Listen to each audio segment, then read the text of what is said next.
How we got here. So I'm linking today's theme of pride with the reading today. God is using us all, no matter how we got here. So on the theme of pride, when I started brainstorming this, I happened to be at home with two 17-year-olds in the house, so I asked them, pride, what's pride to you? Define pride. The first one, she is a practicing Muslim. She said, pride, you need enough but not too much. She said, pride is like freedom. You have to hold it in check. You need pride but only just the right amount. The second one, who's a kind of new age hippie chick, said, yeah, okay, there's one word, pride, but really there's kind of two types of pride. She said, one is arrogance, and it's nasty and you don't want that. And the other one is more like being happy in your achievements and who you are. And I think that the second answer from the second teen really is just a more developed way perhaps of talking about the first answer. Perhaps having the right amount of pride means having the kind of pride that would help us in our own life and in our relationships with other people. Having too much pride, what the first teen was talking about, maybe that's a way of talking about having a kind of pride that blocks us and doesn't help our relationships. And in a way that's a classic example of when a difference in a degree of something or a difference in an amount of something. So do you have too little pride or too much pride? Just the right amount of pride or too much? A difference in degree, a difference in amount becomes so important that it becomes a difference in kind, a difference in type. So the difference between self-respect and arrogance in pride. And that leads me on to today's reading. The two connected in for me really clearly. What Jesus gives us in this reading today, Jesus gives us that we can put together what has been held apart. And he's expressing it here as the two tribes are brought together, the warring factions have been brought together. So the words that we're given here today, what they're offering us an image of non-separation, an image of joining together elements that have been held apart. It's an image of overcoming a dualism, overcoming a binary, being non-binary is the image for me. And we can come to that in lots of ways, and I'll come back at the end and connect it back up with pride. It will come together. So here are some of the ways in which that made sense to me. I thought we might interpret today's reading, we might interpret that as being, it's about overcoming trouble between warring factions. It's about overcoming war and dissent between Jews and non-Jews. It's about bringing peace and reconciliation. If you're bringing tribes together, if you're bringing warring factions together, that would involve then, wouldn't that involve overcoming a tendency to think that one tribe was better than the other, that our tribe is different from the others in some absolutely unbridgeable way? It would mean getting over the idea that our tribe is better. It would mean pointing us towards some kind of non-binary thinking, some kind of proper universalism, acknowledging that all of us humans, all of us are brothers and sisters in God, that we're all held together as equals. God is using us all, no matter how we got here. It could mean more than that. It would mean getting beyond the idea that, well, yes, I respect you, I absolutely respect you, but you are very different to me. And I'm holding in my heart a kind of prideful idea that deep down, when it comes to it, I am, bottom line, somehow better than you. It would mean getting over that kind of thinking. That kind of division, that kind of judgment, that kind of pride is, I think, what Jesus is promising to help us get over. Promising to help us just get over ourselves, actually, and in the end be able to join with others fully in a humble and pride-less equality. Then again, we could extend that reading. We could extend that reading to a promise of overcoming any difference, any space between humans and the rest of the universe, so that instead of making two tribes, two warring factions between humans and the rest of the universe, so we wouldn't think of the animal kingdom and the plant kingdom, and the animal kingdom as being superior over the plant kingdom, as our Victorian forebears did. Instead of having that kind of binary view of the world, we might think of Jesus helping bring in a united planet where we all live or die together, where we humans and the trees are not separate tribes, we're one, we're joined, important, equally important and crucial parts of God's creation. And then, as is usual with Bible verses, we can read the Bible verses externally, which is what I've just been doing. We can read them as talking about the world around us, or we can read them internally. We can read those verses, as always, as being talking to us about our own hearts and souls, an internal matter. So if we read them that way, then that drama, the drama of division, the drama of difference, of pride, the drama of ego that Jesus is talking about here and promising to overcome, that can be a drama that's played out right inside our own hearts. So the verse about uniting the warring tribes, uniting the factions, that could refer to the self itself. It could refer to the divisions that rock us, the divisions that separate the different parts of ourselves. So do we split ourselves into two tribes? Do we separate ourselves from our very selves and leave ourselves broken? For example, do we imagine ourselves as being made up of two internal tribes, the body and the mind? Do we split ourselves and imagine mind and body as separate? Are we being told here that we need to stop separating ourselves into two parts, that we need to join those tribes together, unify the mind and the body, become integrated? Do we split ourselves into body and soul?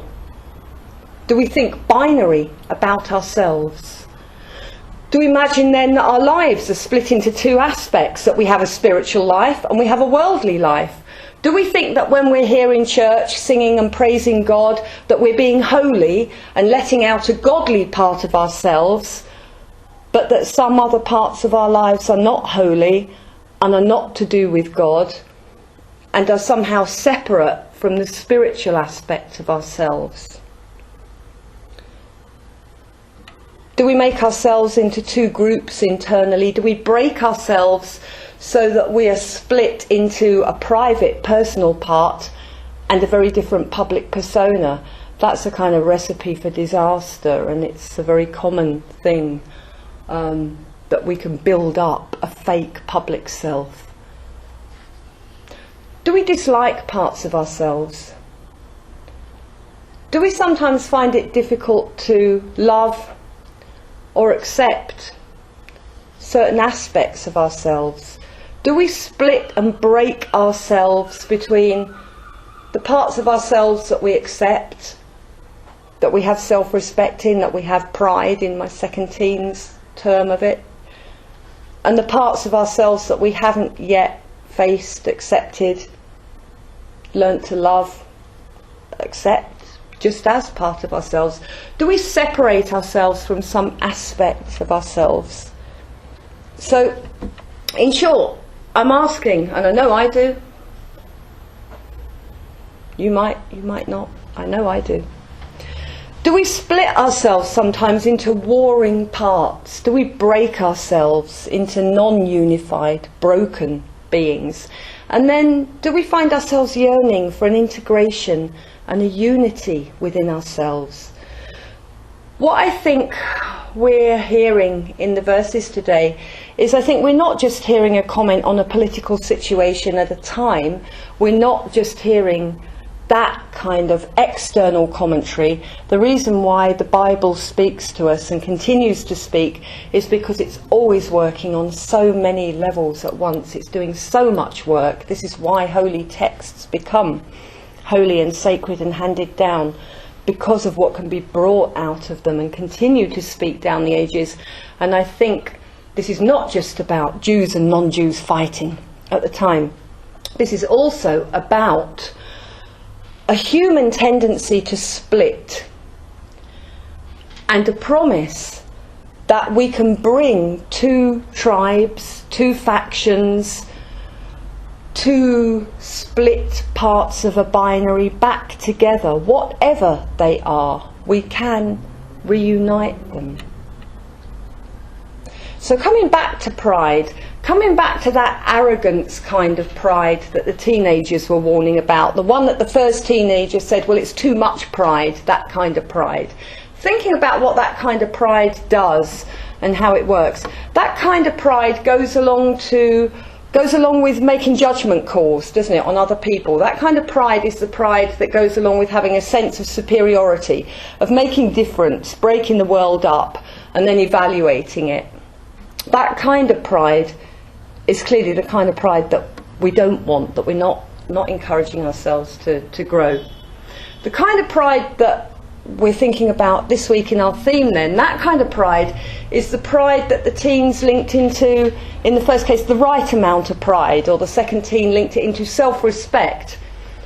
That's a pride which they see as being smaller.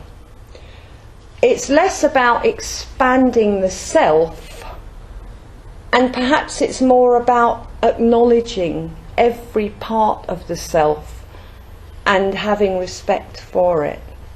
That kind of pride is perhaps just about acknowledging the self and resting there, having a unified self that doesn't hate any part of itself, but accepts all of itself. That kind of pride is just a kind of unified, accepting respect. And it's tied into them processes of acknowledgement, resting, and gratitude.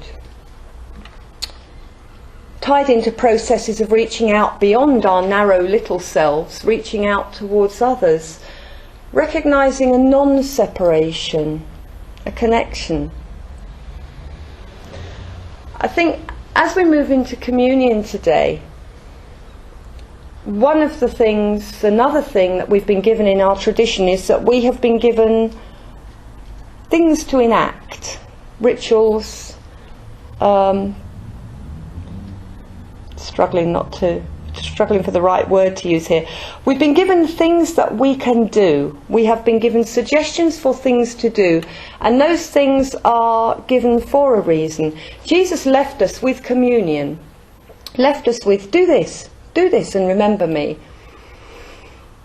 And that stays with us again, because it's another thing with so much richness in it. So one of the ways that I think we could come to communion this week, thinking of pride, thinking of Jesus bringing together warring factions, we could think of communion as giving us an embodied, enacted way of thinking about this and living this and doing this. We can think of separate elements, the bread and the juice, mingled. When we dip the wafer in a juice, or in some traditions, when we allow the wafer and the juice to mingle in our own mouth, in our own bodies, we are enacting an action of joining, an action of bringing together. We're taking separate elements, we call them the elements, we're taking separate elements and we're allowing them to merge, dissolve, mingle, become one substance with our own bodies. And I think we can take that as an embodied meditation on today's verses, on how Jesus promises to destroy the barrier, bring together what's separate.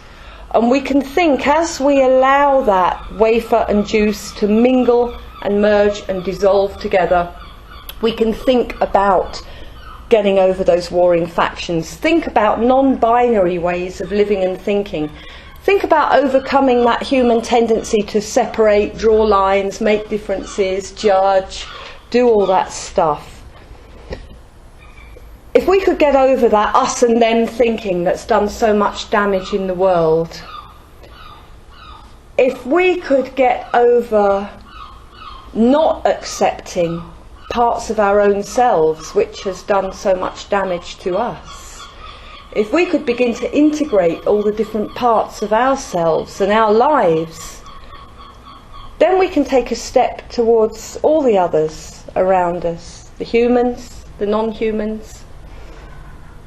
If we could begin to imagine saying, I am you, then there's no separation between us. And we're left with a pride which is quiet, which is confident, and which holds us both in a unified field of love, just pure love.